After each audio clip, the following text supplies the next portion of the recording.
সুখ, দুঃখ, মৃত্যু, মহামারী এগুলো কখনো বলে আসে না, আবার জিজ্ঞাসা করেও আসে না। এমনই হয় দ্রুত ক্রীড়ার এই খেলায়। এক কারাগারের মতো, একটা মাকড়সার জালের মতো। যেমন একটা মাকড়সার জাল একটা পোকাকে নিজের দিকে আসতে আকর্ষিত করে নিজের চমকের দ্বারা, নিজের গঠন দ্বারা, সেরকমই দ্রুত ক্রীড়ার এই খেলা মানুষকে নিজের দিকে আসতে প্ররোচিত করে। শেষে গিয়ে মানুষ আটকা পড়ে। পার্থক্য শুধু এটাই, যখন এক পোকা এই জালে জড়িয়ে পড়ে তখন সে তার প্রাণ হারায়। মানুষ যখন এই দ্রুত ক্রীড়ায় আকর্ষিত হয় সে নিজের মান, নিজের ধন সব কিছু হারায়, নিজের বিবেক হারিয়ে ফেলে। কিন্তু আপনি আপনার বিবেক কখনোই হারাবেন না। যদি আপনার মনে লোভ চলে আসে আপনি লোভী হয়ে ওঠেন। যদি আপনি দ্রুত ক্রীড়ার এই খেলায় আটকা পড়েন তাহলে মনে রাখবেন এই খেলা থেকে ফিরে আসা প্রায় অসম্ভবই বলা যায়। নিজের বিবেক কখনো হারাতে দেবেন না, কারণ বিনাশ আসার প্রথম লক্ষণ হলো বিবেকের বোধ চলে যাওয়া। এই প্ররোচনায় কখনো পা দেবেন না। আর আমার সাথে ভালোবেসে বলুন, রাধা রাধা। বিজয়, বিজয় লাভের জন্য মানুষ কি না করে থাকে। যে কোনো সম্ভাব্য প্রচেষ্টা করে, কিন্তু নিজের বিজয় লাভের জন্য বাজিতে যা ইচ্ছে তাই রেখে দেওয়া কি উচিত কাজ? কখনোই নয়। নিজের হারানো সম্মান, নিজের হারানো সম্পত্তি, নিজের হারানো অধিকার ফিরে পাওয়ার শুধু একটাই পথ রয়েছে, আর তা হলো পুরুষার্থ, দ্রুত ক্রীড়া নয়। যে মানুষ নিজেই হেরে গেছে, নিজেই নিজের জয়লাভ করার জন্য অন্য কাউকে কিভাবে বাজিতে রাখতে পারে? এ হলো সম্পূর্ণরূপে অনুচিত। অনেক সময় অনেক ধন লাভ করার জন্য, অনেক সম্পত্তি লাভ করার জন্য আমরা নিজের আসল ধন, আমাদের আপনজন, তাদেরকে হারিয়ে ফেলতেও প্রস্তুত হয়ে যাই। এটা একেবারেই উচিত নয়। যত বড়ই সংকট আসুক না কেন, আমাদের আপনজনদের আমাদের সাথেই রাখা উচিত। নিজের বিজয়ের জন্য ওনাদের বাজি রাখা ঠিক নয়। এই ভুল কেউ একজন করেছেন, আপনি তা ভুলেও করবেন না। রাধা রাধা। নারী জন্মসূত্রে কারোর কন্যা, ধর্মসূত্রে কারোর পত্নী, আর কর্মসূত্রে কারোর মা। আমাদের মনে এই ছবি আঁকা রয়েছে একজন নারীকে নিয়ে, তাই না? একটা অতুলনীয় ভূমিকা রয়েছে নারীদের আমাদের জীবনে, আর নারী ছাড়া আমরা কিছুই নই। কিন্তু অধিকার, সেখানে আমরা একটা ভুল করে বসি। যখন নারী একজন কন্যা থাকে, যখন সে জন্ম নেয়, তখন তার ওপর অধিকার থাকে তার পিতার। আর তারপর যখন বিয়ে হয়ে যায় তখন তার অস্তিত্বের ওপর অধিকার থাকে তার স্বামীর। আর যখন তিনি মা হন তখন নিজেই তিনি জীবনের সমস্ত অধিকার দিয়ে দেন তার সন্তানকে। কিন্তু আমরা কি কখনো এটা ভেবেছি এই জীবন হলো তার নিজের? যে নারী সবার কল্যাণ করছেন, তার জীবনের অধিকারও তার কাছেই থাকা উচিত, তাই না? তার নিজের জীবনের সিদ্ধান্ত সে নিজেই নিতে পারেন, নিজেই নিজের ভাগ্যের রচয়িতা হতে পারেন। আর এর জন্য আমাদের নিজেদের পাল্টাতে হবে, দৃষ্টিভঙ্গি পাল্টাতে হবে। কারণ এই ধারণা সেটা আজ বা কালকের ব্যাপার নয়, এটা ঘটে চলেছে বহু বছর ধরে আর চলতেই থাকবে যদি আমরা এটা না বদলাই। আর এটা তখনই সম্ভব হবে যখন আমরা নিজেদের মধ্যে পরিবর্তন আনব। তাই আজকের পর থেকে, এই মুহূর্ত থেকে কোনো নারীর ওপর অকারণ অধিকার স্থাপনের আগে সহস্রবার ভেবে দেখবেন। কারণ যখন নারী নিজের অধিকার কেড়ে নিতে বাধ্য হবেন তখন শুধু এবং শুধুমাত্র বিনাশই ঘটবে। রাধা রাধা।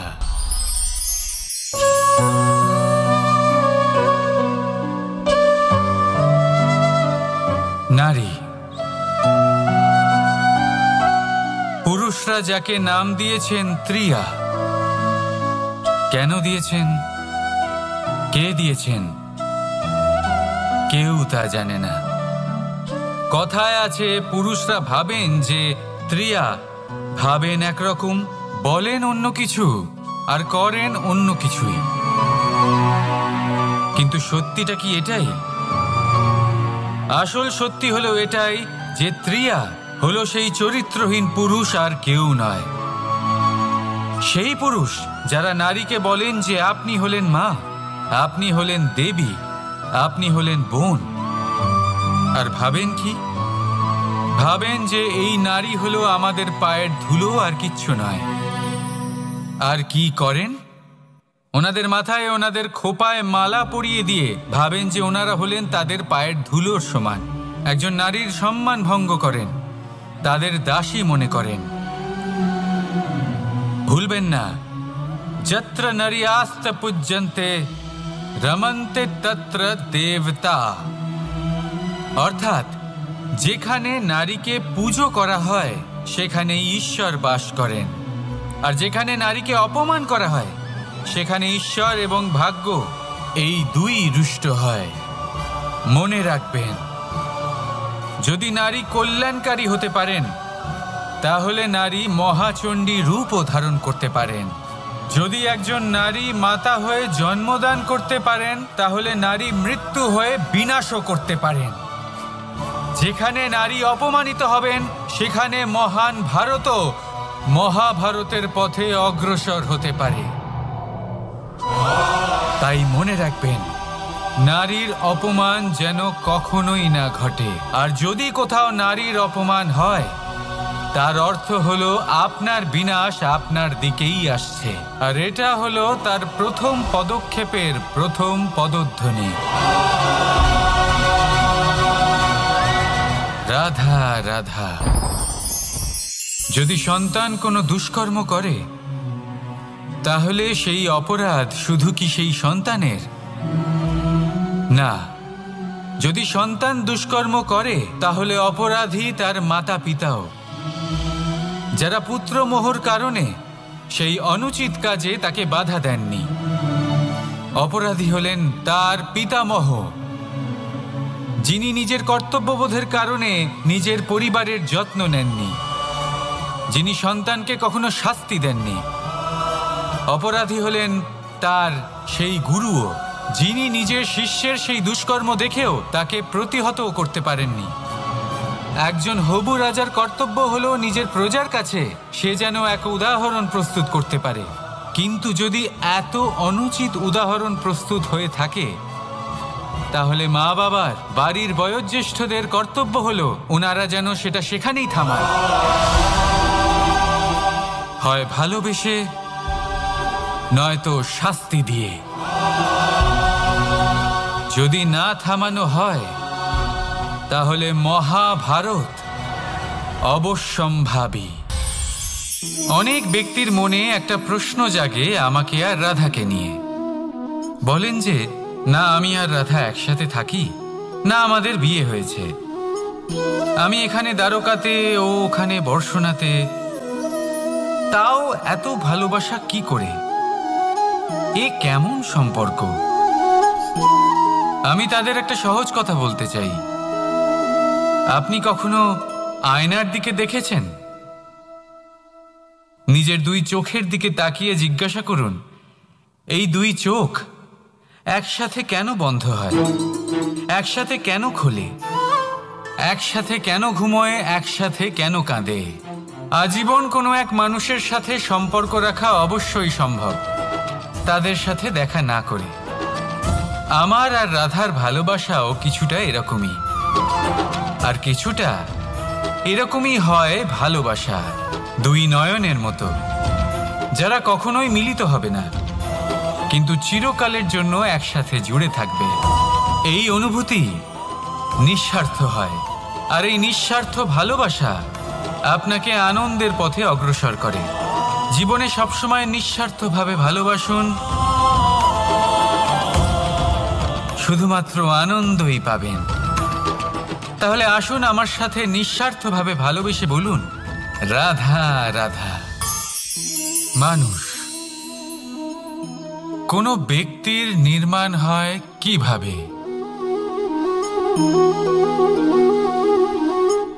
কেউ বলবেন পঞ্চতত্ত্বের দ্বারা, কেউ বলবেন আত্মা, দেহ ও চেতনার দ্বারা, কেউ বলবেন ঈশ্বরের কৃপার দ্বারা, তো কেউ বলবেন এই প্রকৃতির পরীক্ষার দ্বারা। না, মানুষের নির্মাণ হয়ে থাকে বিশ্বাস দ্বারা। ব্যক্তি তখনই গড়ে ওঠেন যখন ব্যক্তিত্ব থাকে, ঠিক কিনা? আর ব্যক্তিত্ব তখনই হবে আর সেরকমই হবে যেরকম বিশ্বাস আপনি নিজের উপরে রাখবেন। যদি আপনি মনে করেন আপনি বিষের ন্যায় হবেন, তাহলে আপনি বিষাক্তই হবেন।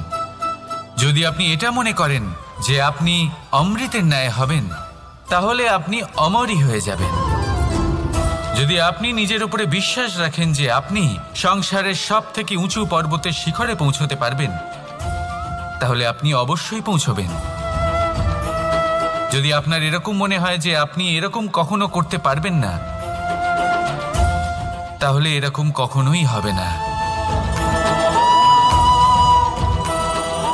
ভেবে দেখবেন, বিশ্বাসের মধ্যেই বিশ্ব বাস করে থাকে, তো আপনার অস্তিত্ব কেন করবে না? যেমন বিশ্বাস আপনি নিজের উপরে রাখবেন, তেমনই আপনি হয়ে উঠবেন। সেই জন্য নিজের উপরে বিশ্বাস রাখুন, আর হ্যাঁ, ভালোবেসে বলুন, রাধা রাধা। শত্রুতা, একজন মানুষ অন্য মানুষের সাথে শত্রুতা করে বসেন। দুজন ঘনিষ্ঠ বন্ধু, এমনও এক সময় আসতে পারে যখন এনারা একে অপরের শত্রু হয়ে ওঠেন। এর অনেকগুলো কারণ হতে পারে, কিন্তু মূল কারণ হলো আলোচনা। আগে হ্যাঁ, আপনি যদি কারোর বিষয়ে আলোচনা করেন তাহলে সে আপনার শত্রু হয়ে যেতে পারে। এবার মনে একটা প্রশ্ন আসতে পারে যে এটা কিভাবে সম্ভব হতে পারে? আলোচনা, এটা তো অত্যন্ত জরুরি। যদি আমি নিজের বন্ধুর খারাপ কাজের বিষয়ে আলোচনাই না করি, তাহলে সে শুধরবে কি করে? এ কথা সত্যি যে আলোচনা আবশ্যক, কিন্তু তার থেকেও বেশি গুরুত্বপূর্ণ এবং আবশ্যক হলো আপনার এই সিদ্ধান্ত। সিদ্ধান্ত এটাই যে আপনার এই আলোচনা কোন স্থানে করবেন। যদি এটা সবার সামনে করবেন ভাবেন, তাহলে তা অপমানও হয়ে যেতে পারে। যদি এটা আলাদাভাবে করেন, তাহলে তা পরামর্শ হয়ে যায়। অপমান কেউ স্বীকার করতে পারেন না, কিন্তু পরামর্শ সকলের ভালো লাগে। তাহলে যদি আপন কারোর জন্য ভালো কিছু চান, কাউকে শুধরে দিতে চান, আর আপনার মনে হয় আলোচনা আবশ্যক, তাহলে সর্বপ্রথম সময়, পরিস্থিতি আর স্থানের কথা মনে রাখবেন, নয়তো এই আলোচনা আপনাকে খুব ভোগাতে পারে। তাহলে আসুন আমার সাথে ভালোবেসে বলুন, রাধা রাধা। আপনার জীবনেও কি সমস্যা রয়েছে? অবশ্যই থাকবে। প্রত্যেকের জীবনেই সমস্যা থাকে। প্রত্যেক মানুষ জিজ্ঞাসাও করেন যে এই সমস্যা আসলে কি আর কেন আসে জীবনে। আপনাকে একটা কথা বলে দিই যে সমস্যা আসলে সেটা নয় যা আপনার পথে বাধা সৃষ্টি করে, বরং সমস্যা হলো সেটাই যেটা আপনি তখন দেখতে পান যখন আপনার একাগ্রতা আপনার পথ থেকে, আপনার লক্ষ্য থেকে সরে যেতে থাকে। আর এই সমস্যাগুলি দূর করার জন্য, এর সমাধান করার জন্য একটাই পথ আছে, নিজের সমস্ত ভাবনা আরো একবার একাগ্র করুন নিজের পথের দিকে, নিজের লক্ষ্যের দিকে। আপনার সমস্ত ভাবনা যদি কেন্দ্রীভূত হয় নিজের লক্ষ্যে, তাহলে এই সমস্যা দূরে থাকবে। যদি এরকম না হয়, যদি আপনার মন একটু অন্যদিকে চলে যায়, তাহলে এই সমস্ত সমস্যা আবার সামনে চলে আসে আর বাড়তেও থাকে। দেখুন, যেখানে আপনার লক্ষ্য রয়েছে, বান যদি সেখানেই চালাতে হয়, তাহলে দৃষ্টি তো সেদিকেই রাখতে হবে। তবেই তো আপনি সেই লক্ষ্য ভেদ করতে পারবেন। সেই জন্য মনে রাখবেন, সর্বদা লক্ষ্য রাখবেন নিজের পথে, সেই পথেই সামনে এগোতে থাকুন নিজের লক্ষ্যের দিকে। আপনি যত সামনে এগোতে থাকবেন, এই সমস্যা তত পিছিয়ে যাবে। তাহলে আসুন, আমার সাথে ভালোবেসে বলুন, রাধা রাধা। এই পাখিরা সত্যি খুব সুন্দর, আমার খুব ভালো লাগে। আপনি নিশ্চয়ই শুনে থাকবেন যে কিছু পাখির কাছে ডানা অবশ্যই থাকে, কিন্তু উড়তে পারে না। তারা চায় উঁচু আকাশে উড়ে বেড়াতে এবং মেঘেদের সাথে কথা বলতে, করতেই পারে না। এবার এই সংসারেও পাওয়া যায় ঘুড়িও। এদের মধ্যে না জীবন আছে, না প্রাণ আছে, আর না আছে ডানা, কিন্তু এরা আকাশের সাথে কথা বলে, হাওয়ার বেগের সাথে কথা বলে, আনন্দ করে, উৎফুল্ল হয়ে ওঠে। আকাশে জীবনের কিছু মুহূর্ত কাটায়। তার কারণ কি হতে পারে? কারণ হলো সুতো। এই সুতো যদি সঠিক হাতে থাকে, তাহলে এই কাগজের তৈরি ঘুড়িও আকাশের উচ্চতায় উড়ে বেড়াতে পারে। এবার এই সুতো আসলে কি? এই সুতো হলো আসলে ভালোবাসা। এই সুতো হলো আসলে বিশ্বাসের। আর এটা আপনি দিয়ে থাকেন তাদের হাতে যাদের আপনি বিশ্বাস করেন, যাদের আপনি নিজের সর্বস্ব দিয়ে দেন। ভেবে দেখুন, এই ভালোবাসা আর বিশ্বাসের সুতো আপনি যদি সঠিক মানুষের হাতে দিয়ে দেন, তাহলে আপনি অনেক উচ্চতায় উঠতে পারবেন, আকাশের উচ্চতায় উড়ে বেড়াতে পারবেন, মেঘের সাথে কথা বলতে পারবেন, পাখিদের মতো উড়তে পারবেন, যা ইচ্ছে তাই করতে পারবেন। শুধু এই মানুষ সঠিক হতে হবে, এমন একজন মানুষ যার মনে আপনার জন্য ভালোবাসা রয়েছে, এমন এক মানুষ যার মনে কোনো স্বার্থ নেই, যিনি পরোপকারী, এমন একজন ব্যক্তি যিনি আপনার অস্তিত্বকে বাইরে নিয়ে আসতে পারবেন, তাকে উজ্জ্বল করে তুলবেন। তাহলে ভালোবাসুন, আনন্দ করতে থাকুন, আর এই আনন্দ সহকারে বলুন, রাধা রাধা। বাজ পাখিকে পক্ষীরাজ বলা হয়। বাজের আয়ু হলো মোটামুটি 70 বছর। এবার 40 বছর হতে হতেই ওদের পালক লম্বা এবং ভঙ্গুর হয়ে যেতে থাকে, ঠোঁট বেঁকে যায়, ডানা ভারী হয়ে যায়, অর্থাৎ আগের মতো উড়তে পারে না, সেই শক্তি থাকে না। এবার সেই বাজ কি করবে? বাজ সব থেকে কঠিন নির্বাচন করে, নির্বাচন নিজের পুনর্স্থাপনার। সর্বপ্রথম একটা বিশাল পর্বতে যায়, একান্তে নিজের এক বাসস্থান তৈরি করে, আর তারপরে পাথরের সাথে নিজের ঠোঁট বারবার আঘাত করতে করতে সেই ঠোঁট ভেঙে ফেলে। তারপরে সে অপেক্ষা করে সেই ঠোঁট পুনর্নির্মাণ হওয়ার। তারপর সেটাই করে নিজের পালকের সাথে। তারপরে নিজের ডানা থেকে এক এক করে ভারী পালকগুলো ছিঁড়ে ফেলে দেয়। আর তারপর 150 দিনের এই যন্ত্রণা সহ্য করার পরে ও ফিরে পায় নিজের ওড়বার অনন্য ক্ষমতা, সেই শক্তি। আর তারপরে ও জীবনের পরবর্তী 30 বছর বাঁচে। কি বুঝলেন আপনি? যদি ইচ্ছে শক্তি থাকে, তাহলে একজন দুর্বলও শক্তিশালী হতে পারে। আপনিও এটাই করুন, নিজের অতীতের যন্ত্রণার বোঝাগুলিকে ত্যাগ করুন, আর কল্পনার খোলা আকাশে উন্মুক্ত হয়ে উড়ে বেড়ান। নিজের পুনর্স্থাপনা করুন, তবেই সর্বশ্রেষ্ঠ হতে পারবেন। আর মনে রাখবেন, এই ছোট ছোট পদক্ষেপই বড় বড় শিখরে পৌঁছে দিতে পারে। তাহলে আসুন আর আমার সাথে ভালোবেসে বলুন, রাধা রাধা। আপনি কি কখনো জলকে নিজের মুঠোতে ধরে রাখার চেষ্টা করেছেন? চলুন আজ করা যাক।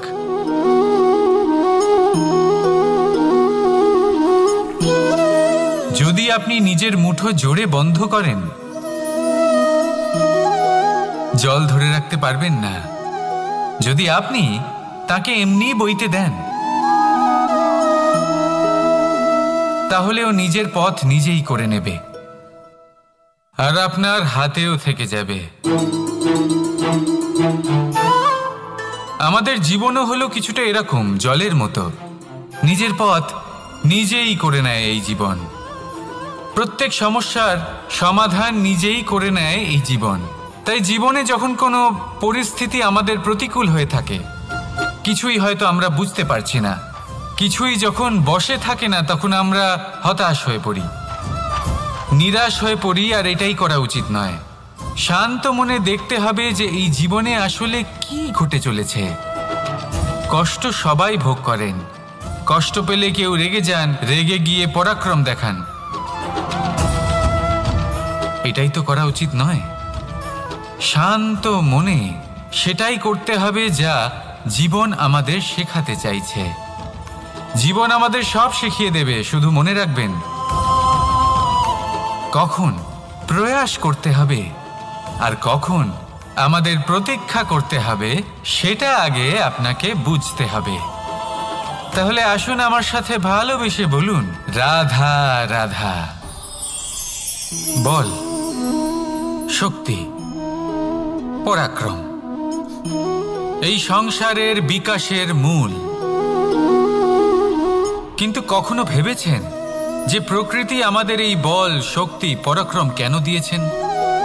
যাতে আমরা জীবনে কারোর উদ্ধার করতে পারি, কাউকে সাহায্য করতে পারি, কারোর জন্য ভালো কিছু করতে পারি, কোনো গরিব অসহায় মানুষের জন্য কিছু করতে পারি। এই বল, এই শক্তির সদ্ব্যবহার করতে পারি।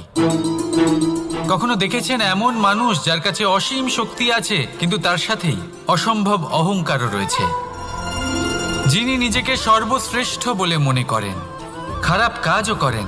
আপনি দেখবেন প্রকৃতি এবং মানুষ তাকে ভাঙতে সর্বদা চেষ্টা করেন। মনে রাখবেন, যতই সুবিশাল পর্বত হোক না কেন, তা যদি পথে পড়ে, তাকে ভেঙে পথ প্রশস্ত করা হয়। যদি আপনার কাছে বল থাকে, শক্তি থাকে, পরাক্রম থাকে, তাহলে তার সদ্ব্যবহার করুন, কাউকে সাহায্য করুন, কাউকে রক্ষা করুন। যদি আপনি আপনার শক্তির দুর্ব্যবহার করেন, তাহলে মনে রাখবেন আপনি নিজের বিনাশ নিজেই আমন্ত্রণ করছেন। এবার বল অর্জন করার পরে, শক্তি অর্জন করার পরে আপনি নিজেকে বিনাশ করতে চান নাকি এই সংসারের উদ্ধার করতে চান? সিদ্ধান্ত আপনার। রাধা রাধা। মানুষ আর ধন, এই দুইয়ের মধ্যে সম্পর্ক খুব ঘনিষ্ঠ। ধন হলো সেই শক্তি যার ব্যবহার মানুষ করে থাকে সাংসারিক বস্তু ক্রয় করার জন্য, নিজের জীবন যাপন করার জন্য। আর মানুষ হলো সেই শক্তি যারা ধনকে গুরুত্বপূর্ণ করে তোলেন। এবার একটা কথা বলি, ব্যবহার করা উচিত ধনকে আর ভালোবাসা উচিত মানুষকে। এটা বেশিরভাগ মানুষই বোঝেন না। মানুষ এখানেই সব থেকে বড় ভুল করে বসেন। তারা ভালোবাসেন ধনকে আর ব্যবহার করেন মানুষকে। এ হলো অনুচিত। দেখুন, আপনি একটা সূচের দ্বারা যুদ্ধ করতে পারবেন না, আর কোনো তলোয়ার দ্বারা বস্ত্র সেলাই করতে পারবেন না, তাই না? কোনটা কিসের জন্য হয় সেটা বোঝা অত্যন্ত জরুরি। আপনিও সঠিক দিকে অগ্রসর হন। মানুষকে ভালোবাসুন আর ধনকে ব্যবহার করুন। যদি আপনি মানুষকে ব্যবহার করেন, তাহলে আপনি ভালোবেসে ফেলবেন ধনকে। আর এই ভালোবাসা ধীরে ধীরে পরিণত হবে লোভে, আর ধীরে ধীরে এটা আপনাকে বিনাশ করে দেবে। তাহলে সমস্ত মানুষকে ভালোবাসুন আর এইভাবে ভালোবেসে বলুন, রাধা রাধা। সাফল্য কে না চান? সাফল্য লাভ করার, শিখরে পৌঁছানোর আলাদাই একটা আনন্দ রয়েছে। আর আপনজনদেরও কে না চান? প্রত্যেক মানুষ চান যেন জীবনে তার কোনো আপনজন থাকে, যারা সবসময় তাদের সাথে থাকবে। কারণ আপনজনের সাথেই তো সাফল্যের আনন্দ সব থেকে বেশি পাওয়া যায়। কিন্তু আসলে কি হয়, অনেক সময় সাফল্যের খোঁজে সেই পথে চলতে চলতে আমরা আপনদের থেকে দূরে চলে যাই। না চাইতেও দূরে চলে যেতে হয়, ওনাদের সাথে সময় কাটাতে পারি না। আর আমরা ভুলে যাই যে সাফল্যের আসল আনন্দ আপনজনদের সাথেই পাওয়া যায়। সফল হবার পরে আপনদের সাথে দেখা হলে তাদের চোখে আমাদের জন্য যে আবেগ থাকে, যে সম্মান, যে প্রেম থাকে, সেটাই হলো আসল পুরস্কার। আমরা সেই কথা ভুলে যাই এবং একা হয়ে পড়ি। বেশিরভাগ সময় এটাই হয়। বেশিরভাগ সময় সফল মানুষগুলি একা হয়ে যান। এবার আপনি কি চান? আপনি অসফল হয়ে দিনগুলি একাকিত্বে কাটাতে চান, নাকি সফল হয়ে আপনজনদের সাথে আনন্দে থাকতে চান? সেই সিদ্ধান্ত আপনার। সাফল্যের পেছনে ছুটুন, নিজেকে উজাড় করে দিন, কিন্তু আপনজনদের সঙ্গ ত্যাগ করবেন না। সেই আপনজন যারা আপনার সাফল্যের জন্য দায়ী, সেই আপনজন যিনি আপনার সাফল্যে আনন্দ পান, সুখ লাভ করেন, তাদের কখনো ত্যাগ করবেন না। আসুন আমার সাথে ভালোবেসে বলুন, রাধা রাধা। ভগবান আর ভক্ত যখন একাকার হয়ে যায়, যখন ভক্ত তার ভগবানের প্রতি এবং নিজের জীবনের উদ্দেশ্যের প্রতি সম্পূর্ণরূপে সমর্পিত হয়, তখন জন্ম নেয় ভক্তি। এই সংসারের সমস্ত আশা হয়তো আপনার সঙ্গ ত্যাগ করে দিতে পারে, তখনও ভক্তি সাথে থাকবে। ভক্ত আর ভগবান যখন একাকার হয়ে যায়, তাদের মধ্যে কোনো পার্থক্য থাকে না। তারা এক হয়ে যায়, এক ব্যক্তিত্ব, এক অস্তিত্ব। সেই জন্য কখনো জীবনে যে কোনো রূপেই, যে কোনো প্রকারেই, যে কোনো ঈশ্বরকে মান্য করুন। মনের মধ্যে শ্রদ্ধা ভাব জাগ্রত করুন, মনে ভক্তি ভাব জাগ্রত করুন। এই সমগ্র সংসারে সব কিছু আপনাকে ছেড়ে চলে গেলেও তখনও এই ভক্তি শুধুমাত্র আপনার উত্থান ঘটাবে। তাই মনে ভক্তি জাগ্রত করুন আর আমার সাথে ভালোবেসে বলুন, রাধা রাধা। শব্দই হলো শূন্য, শব্দই হলো আরম্ভ, শব্দই হলো অন্ত, শব্দই হলো অমর, শব্দই হলো ব্রহ্ম। এই শব্দ হলো অত্যন্ত বিশেষ। কেউ কাঁদলে তাকে হাসিয়ে তোলে, কেউ হাসলে তাকে কাঁদিয়ে দেয়। কারোর মনে উদ্দীপনা জাগিয়ে তুলতে পারে, আবার কারোর মনে কাঁটা হয়ে বিঁধে থাকতে পারে। একটা অত্যন্ত গুরুত্বপূর্ণ কথা যা বোঝা অত্যন্ত আবশ্যক। আপনার মন, আপনার হৃদয়ে যতই শুদ্ধ হোক না কেন, যতই পবিত্র হোক না কেন, আপনার দৃষ্টিভঙ্গি যতই স্পষ্ট হোক না কেন, যদি আপনার কথা পবিত্র না হয়, যদি আপনার শব্দ শুদ্ধ না হয়, তাহলে তা আপনাকে আপনার কর্মফল ভোগ করতে বাধ্য করবেই। একটা সহজ উদাহরণ দিই। আপনার জীবনে এমন কেউ অবশ্যই থাকবেন যাকে আপনি পছন্দ করেন না, যিনি হয়তো অধর্মী মানুষ, যিনি হয়তো দুর্বুদ্ধি সম্পন্ন মানুষ, কিন্তু তার জন্য অপশব্দ প্রয়োগ করলে তার মধ্যে কোনো পরিবর্তন আসবে না, তার মানসিকতা বদলাবে না, শুধু মনে প্রতিশোধ স্পৃহা জেগে উঠবে, মনে হিংসা জাগবে, আর কিচ্ছু নয়। সেই জন্য নিজের শব্দকে নিয়ন্ত্রণ করুন, নিজের কথা সংযত করুন। শ্রেষ্ঠ থেকে শ্রেষ্ঠতর মানুষকেও সাবধানী হতে হয়, কারণ যদি এই শব্দের প্রয়োগ সঠিক না হয়, তাহলে আজীবন মানুষকে নির্বাক হয়ে থাকতে হতে পারে। তাহলে নিজের শব্দ নিয়ন্ত্রিত রাখুন, নিজের কথাকে শুভ করুন, এতে প্রেমবোধ জাগিয়ে তুলুন, আর সেই প্রেমবোধ নিয়েই বলুন, রাধা রাধা। বরদান এবং অভিশাপ, এই দুই হলো একই মুদ্রার দুটি পিঠ। এই বরদান আমরা অনেক কারণে পেতে পারি, কখনো নিজের পরিশ্রমের কারণে, কখনো নিজের তপস্যার কারণে, কখনো আমাদের পূর্বপুরুষদের কর্ম ও তপস্যার কারণে। কিন্তু এই বরদান কতক্ষণ বরদান থাকবে তা আমরা নিশ্চিত করতে পারি না। তা সুনিশ্চিত করে শুধুমাত্র আমাদের কর্ম। যদি আপনাকে উদাহরণ দিই, আপনি রেশমের কীট দেখেছেন?